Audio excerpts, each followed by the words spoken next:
여러분 안녕하세요. 가면국사학당 시작하겠습니다. 오늘은 고려 전기의 정치에 대해서 볼 거예요.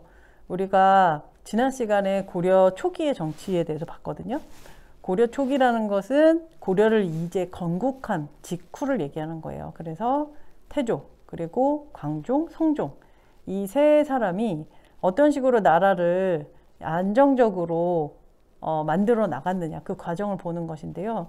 태조는 이제 건국했기 때문에 백성 그리고 신하들 이들을 끌어안는 정책을 취했고, 그리고 광종은 반대로 이제 어느 정도 나라를 좀 안정화시켰기 때문에 이 신하들을 좀 제압하는 그런 왕권을 강화시키는 정책을 취했다. 그리고 성종은 이 모든 어떤 그 선왕들의 그 업적을 등에 업고 나라를 완비하였다. 통치 체제를 완비하였다. 이렇게 보시면 될 것 같습니다.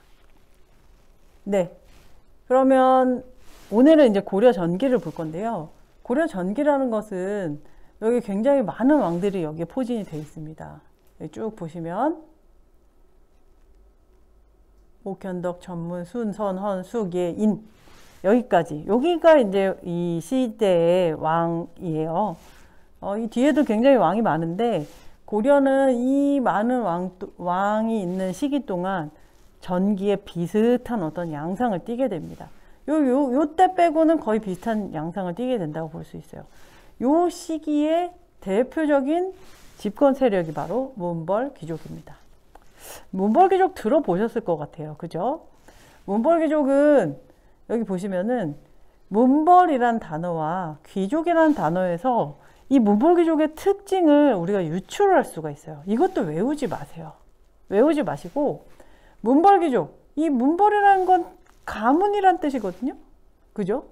자, 그럼 가문. 이 문벌 귀족이 이 가문을 형성하기 위해서 처음에 어떤 사람들이 이 가문의 대상이 되었느냐? 바로 호족과 육두품이에요. 어디서 왔죠, 이 사람들? 신라에서 왔죠, 그죠? 신라에서 고려로 넘어올 때 업적을 세웠던 사람들이 바로 호족과 육두품입니다. 근데 이 호족과 육두품 중에서 왕건이랄지 아니면 광종이랄지 그들의 눈에 들어와서 그러니까 중앙 귀족으로 계속 남는 사람들이 생기고, 뭔가 처음에 나라 세울 때는 공을 세웠는데 점점 눈 밖에 나가지고 관심에서 멀어진 사람들이 있어요. 그래서 그 사람들은 그냥 그 지방의 원래 자기 세력에서 남아요. 그래서 그냥 눌러 앉는 거죠. 자, 그렇게 두 팀으로 나뉘게 되거든요.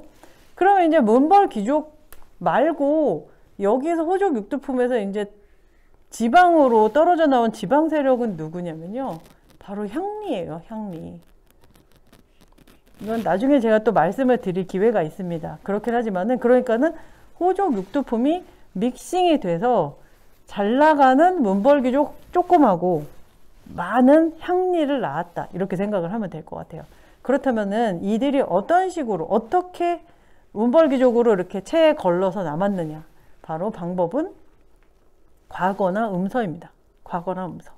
자, 그래서 과거제를 통해서 시험을 보거나 아니면은 이제 왕건이 예뻐해가지고 또는 광종이 예뻐해서 이렇게 점점 가문으로 형성이 된 사람들이 계속 그 자식에게 자신의 권력을 물려주는 것. 또는 아까 말씀드렸듯이 시험을 봐서 꾸역꾸역 올라가는 것. 이런 것들을 통해서 뭐가 형성이 됐다? 문벌 귀족이 형성이 됐다는 거죠.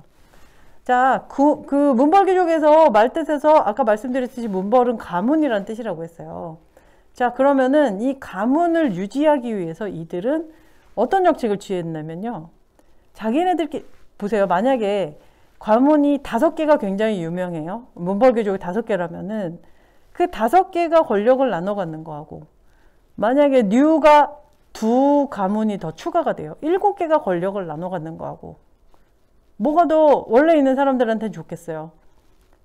그냥 자기네들끼리 나눠 먹는 게 훨씬 더 좋잖아요. 권력이라는 건 사실 한계가 있거든요. 권력이 100이었는데 뭐 2개가 더 늘어난다고 해서 그 권력이 200이 되거나 이러지 않아요. 그러니까 팀이 늘어나면 나눠 먹을 그 파이가 작아진다는 거죠. 그렇기 때문에 자기네들끼리, 그래서 정략 결혼을 통해서 그 가문을 유지해 나갔다. 자기네들끼리 하거나 왕하고 하거나 그렇게 결혼을 했다는 거죠. 자, 문벌귀족에서 가문이라는 걸 우리가 이제 파악을 해야 되고요. 두 번째, 귀족이다. 귀족이라는 것은 귀한 족속이잖아요. 그럼 귀한 족속이면 뭐가 있습니까? 권력이 있죠. 이건 예전부터 그랬었죠. 그래서 특권을 가지고 있다. 그러면 특별한 권리라는 것이 그냥 귀족이라는 배지를 달았거나 그냥 겉에 봤을 때 뭐 알거나 알아보거나 뭐 날개가 달렸거나 뭐 하늘을 걷거나 그런 거 아니잖아요. 그렇기 때문에 이 귀족이라는 것, 이 사람들의 특권은 정치적인 권력과 경제적인 권력이에요. 이건 언제나 계속 나오는 거예요. 광종에서 양쪽 날개 꺾었다 그랬잖아요. 자, 그 뒤에 나라가 안정화되고 난 다음에 그 날개를 살려주는 것, 그런 느낌이라고 보시면 좋을 것 같아요.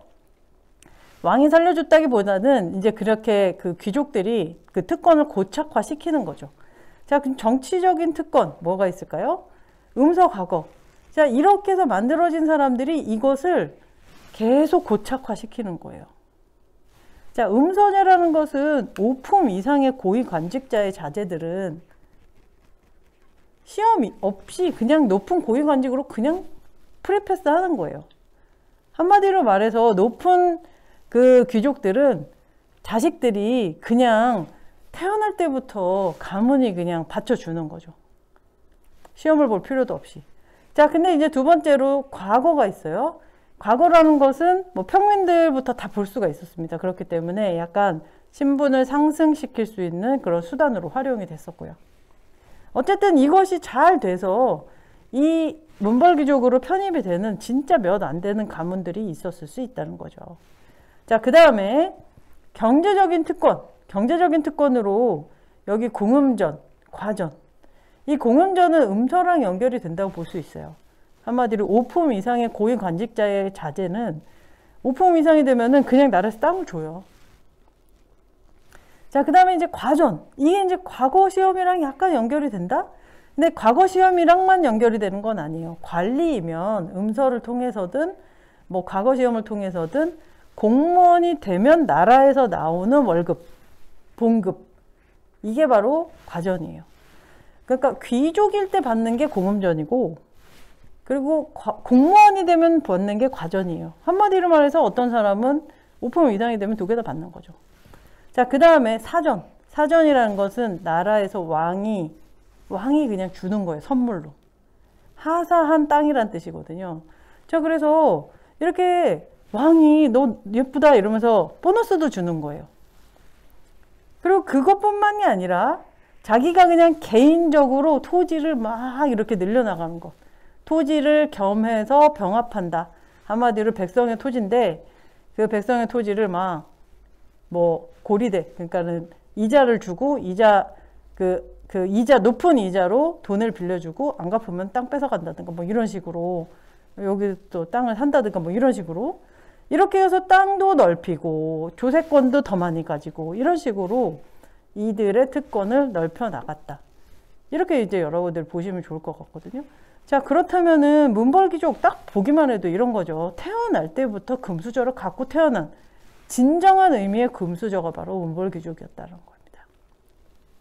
자, 그러면은 문벌귀족 사회 이게 굉장히 길었잖아요. 그만큼 안정적으로 이 전성기가 왔고 쭉 가고 있었다는 거죠. 근데 이제 문제는 이 문벌귀족들이 이게 고인물은 썩잖아요. 그래서 요때 썩게 되는 요 사건들이 발생을 하게 됩니다. 요 모순이 폭발하는 사건들을 다음 시간에 보도록 할 거예요. 자, 오늘 고려 전기의 문벌귀족에 대한 설명은 여기까지 하겠습니다. 수고하셨습니다.